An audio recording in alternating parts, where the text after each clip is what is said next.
Hi friends, welcome to golden savings video. இப்போ பார்த்தீங்கன்னா நான் வந்து மங்களன் மங்களில் 500 மில்லிகிராம் பார்த்தீங்கன்னா நான் வந்து வாங்கியிருக்கேன். இதுக்கு பார்த்தீங்கன்னா எவ்வளோ வந்து காஸ்ட் ஆணுச்சு அப்படிங்கிறது நம்ம வந்து பார்க்கலாம்.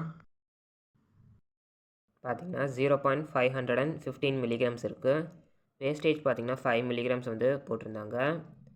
நெட் வெயிட் பார்த்தீங்கன்னா 0.520 மில்லிகிராம்ஸ் இருக்குது. அன்றைக்கி கோல்டு ரேட் பார்த்தீங்கன்னா நான் வந்து எப்போ வாங்கியிருந்தேன்னா 2ஆம் தேதி நவம்பர் 7,370 ருபீஸ் இருந்தது. ஹால்மார்க் சார்ஜ் பார்த்தீங்கன்னா 45 ருபீஸ்.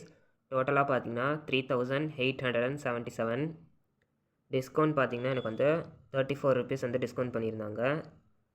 ஸ்டேட் ஜிஎஸ்டி, சென்ட்ரல் ஜிஎஸ்டிலாம் சேர்த்து பார்த்தீங்கன்னா 3,958 ருபீஸ் எனக்கு வந்து வந்திருந்தது இந்த கோல்டு காயின் வாங்குறதுக்கு.